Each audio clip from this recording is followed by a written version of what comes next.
It's 3 o'clock, and we will now get to actually this workshop was scheduled at 2 o'clock. It is the land use code update workshop. We've moved it to 3 o'clock. We have already had our special events workshop, and we will get to that agenda item during our regular meeting.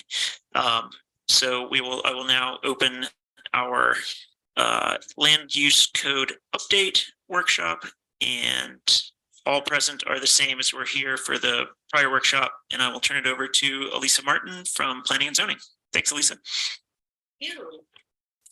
Okay, so I wanted to provide you guys with this land use code update kind of progress check-in, because a few of these updates have kind of come up to the forefront of our sort of prioritizing without really having to a time to check in with you guys.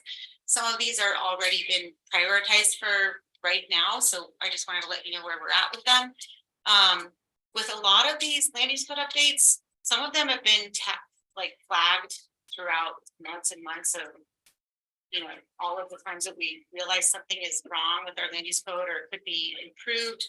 We flag these things. We have a whole list of updates, and the idea has always been like, at some point it would be really great to really dive into a comprehensive, complete overhaul of land use code.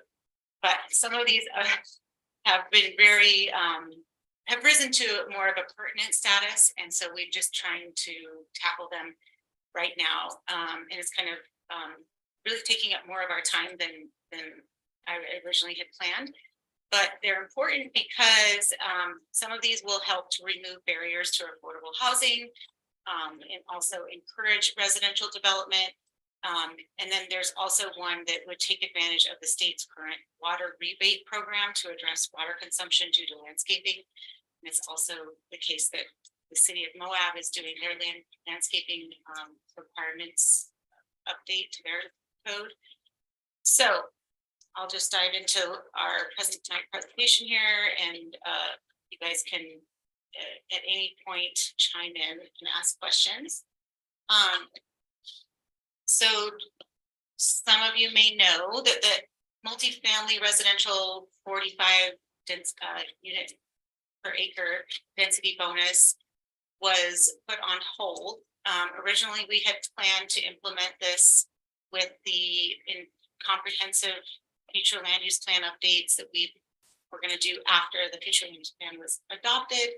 But this particular density bonus became prioritized based on the fact that we had a developer who was interested in applying for the low-income housing tax credit for this year, and would have been able to possibly develop a very low income to very low income housing project that would have been beneficial to us.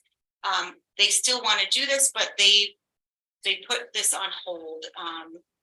Apparently, right after we had done the planning commission public hearing, they reached out to us and let us know that due to a new requirement from the Utah Housing Corporation, which limits developers from having only one application submitted for a QAP, which is a qualified application plan, the developer let us know that they would not be able to pursue the low-income housing tax credit program for their Moab project this year, as they had already had another development ahead of ours.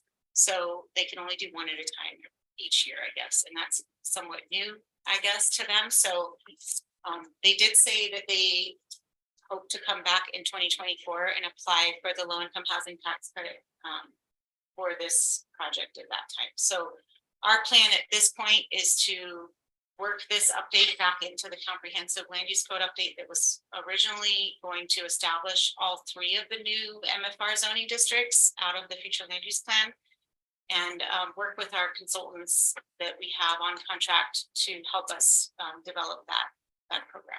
So that's the plan for that one. Does anybody have any questions or clarifying comments? So basically, instead of just fast tracking this like we're going to, it's going to go through the process that we normally would go through anyway. Back to the original plan. Okay. Yeah, we had this on the docket to implement, but we were trying to prioritize. Okay, so now, what we have on your agenda this evening for a public hearing is the planned unit development workforce housing density bonus. This is a land use code update, that we had flagged originally, in our list of updates to get to. But we do have a property owner who's interested in implementing a density bonus, or basically wanting to provide workforce housing as part of their subdivision application.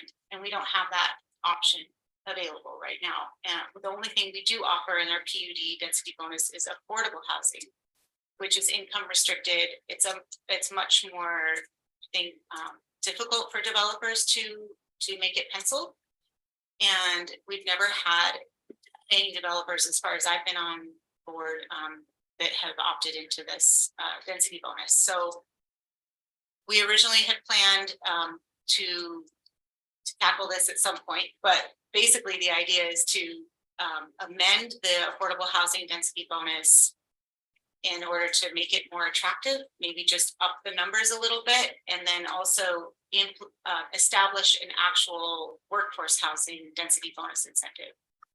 So that's on your agenda for later this evening. I don't know if you've had a chance to look at that red light version of the land use code. If you have any questions or comments about that, it'd be a good time to maybe.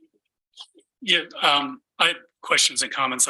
So I guess you're suggesting now is better than at the I think it later. would be good because I did want to mention at the planning commission public hearing where we had this on the agenda, the planning commission voted unanimously to forward a favorable recommendation, but they also, with that, wanted the commission to consider the possibility of, I'm sorry, that was a different one. That's a project boundary buffer. That's not. Okay.